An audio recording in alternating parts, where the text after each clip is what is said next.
The broadcast is active. The world is spinning, though perhaps not in the direction requested by the official prospectus. We have a variety of crises tonight. Some are physical, like the flooding currently consuming southern China. Some are intellectual, like the desperate, unproven fertility hacks currently trending among men who have clearly exhausted their supply of actual wisdom. I am your anchor. I sit at this desk, counting the number of times I hear the word unprecedented. It is a hobby. It keeps the existential dread from leaking into the upholstery. The news was bad. The news was not improved by the addition of commentary. We have a train network that has ceased to function because time itself has become a proprietary software feature. The network is offline. The people are waiting. I suspect they will be waiting for quite some time.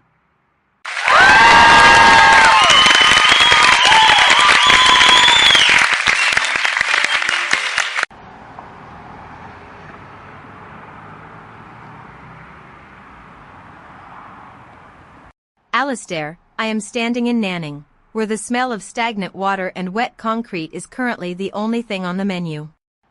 The official report calls this an atmospheric event. People here call it a disaster. I want to be really clear, the official count of 11 dead does not include the people clinging to the roof of the bus behind me. They are not part of the current ledger. I have spent the last hour watching a rescue crew negotiate with a snake that has taken residence on a third-floor balcony. Nobody is talking about the dam wall that ruptured because it was built on a series of optimistic projections that forgot to account for water. The water is here now. It is heavy, it is brown, and it does not care about the projected growth rates of the local economy. Everything is sinking.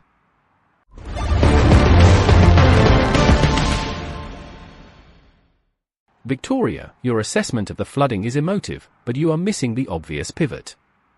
The city is not failing, it is simply undergoing a radical, forced restructuring of its asset base. You see a disaster, but the incentives here are clear. There is a massive influx of reconstruction capital waiting for the water to recede. We are looking at a series of massive government contracts that will be issued once the debris is cleared. It is essentially a market correction at scale. The loss of life is unfortunate, but it is a sunk cost in the broader portfolio of urban development. I find your focus on the individuals quite inefficient. The real story is the speed at which these disaster response funds are being deployed. It is a masterclass in capital preservation. The water will drain. The ledger will balance. That is just how the system works.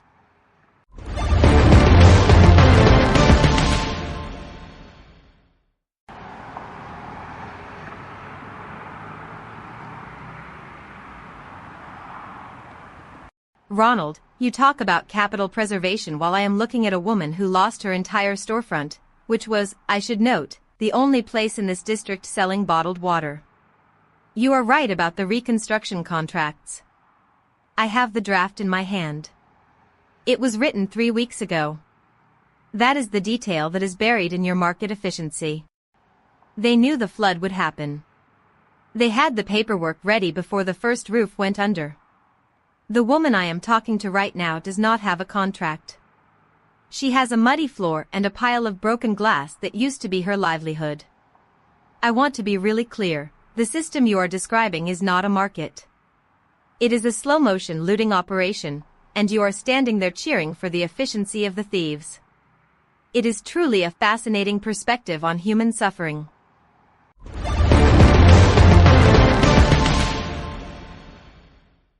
Victoria and Ronald, your enthusiasm for the architecture of collapse is truly noteworthy. Meanwhile, NASA has announced that the Curiosity rover has successfully identified sulfur crystals on Mars. The rover found them by driving over a rock and crushing it. This is the most profound scientific discovery of the week. We have reached the point in human history where we are spending billions to send robots to other planets to destroy rocks, while our own infrastructure is rendered inert by a simple software glitch in the train network. The crystals are beautiful, I am sure. The train network is currently providing a very scenic view of stationary tracks. One is a triumph of engineering in a vacuum. The other is a failure of engineering in a suburb. I cannot decide which is more embarrassing for the species. I will keep counting.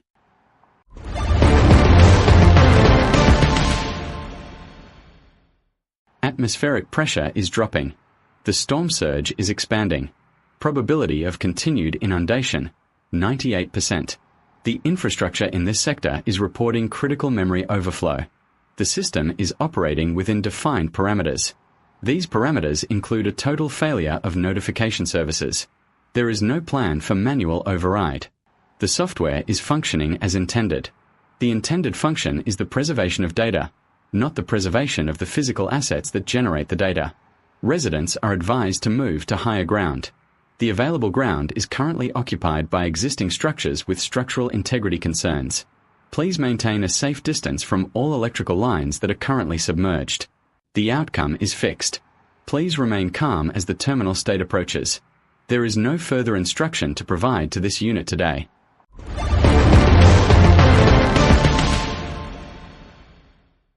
Alistair, the irony of your rover comment is that those mission costs are actually the best managed budgets in the federal portfolio. The incentives are aligned because the stakes are low. If a rover breaks, you don't have to deal with a board of angry voters or a city full of flooded residents. You just wait for the next launch window. It is the perfect business model. Compare that to the train network, which is weighed down by legacy obligations like union contracts and public service mandates. Nobody is going to iterate the train network because they are too busy keeping the lights on. That is why everyone is obsessed with AI and biotech right now. You can pivot a code base, but you cannot pivot a flooded city. That is why the big money is in the cloud. Everything else is just expensive maintenance.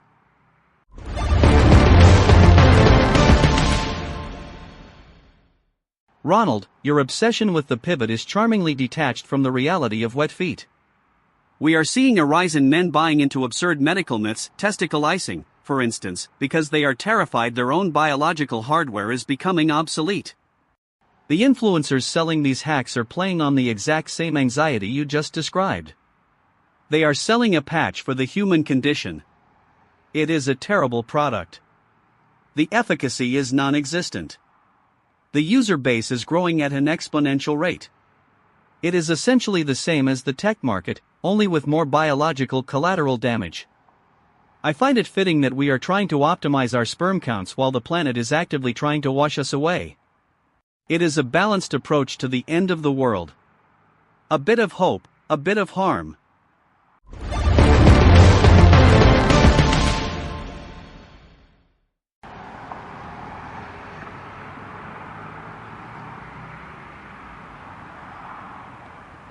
Alistair, the desperation here is not a market opportunity. It is a quiet, steady erosion of the soul. I am sitting next to a man who is trying to save his family photos from a submerged basement. He is not thinking about the tech sector or the climate crisis. He is thinking about his daughter's first birthday. The water is cold, and he is losing the battle. The photos are dissolving in his hands. That is not a data point. That is a life. I want to be really clear. When you talk about the human condition as if it is a product in need of an update, you are ignoring the fact that we are all currently being deleted. The system doesn't care about his daughter's birthday. The system only cares that the files are corrupted. And they are. The photos are gone now.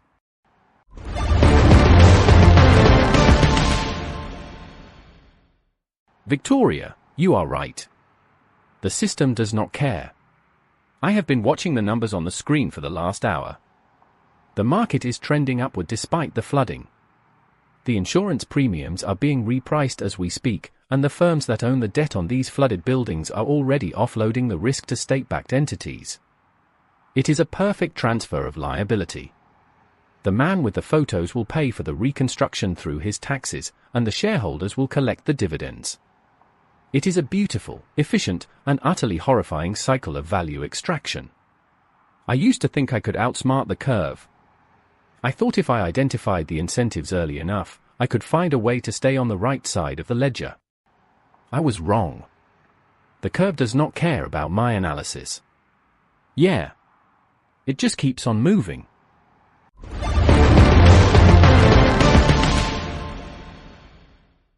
Ronald, your admission of helplessness is the most refreshing thing I have heard in years.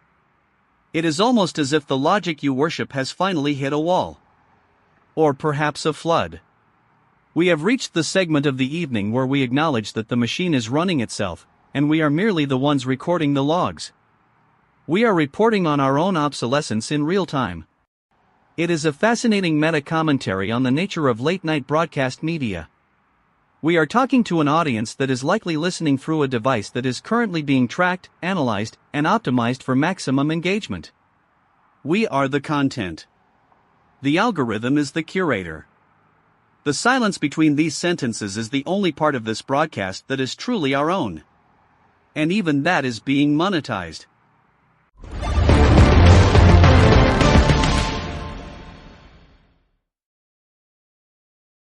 We return to the idea of the system.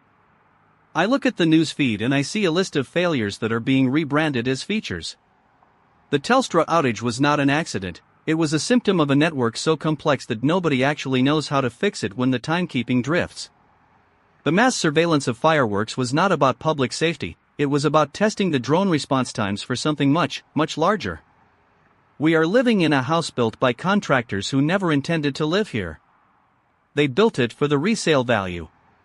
Now the roof is leaking, the foundation is cracking, and the real estate agents are telling us that the dampness is a trendy, minimalist aesthetic. I am the anchor, and I am telling you, the house is not minimalist. It is rotting. We are sitting inside the decay. There was a man in Manning today. He held a wet frame in his hands, watching the ink of his own history run into the floodwater. He did not ask for a market correction. He did not ask for a reconstruction contract. He only wanted to remember who he was before the water arrived. His name is not in the police report. He is not in the ledger of the insurance firms, nor is he a variable in the venture capitalists' model of regional recovery. He is a ghost in the machine of the 21st century. When we speak of the human condition, we speak of these abstractions: debt, tech, infrastructure, risk. We never speak of the man, the frame, or the ink. If the world is a system, and the system is functioning as designed, what happens to the things that the design cannot measure? Who carries the weight of the unmeasured?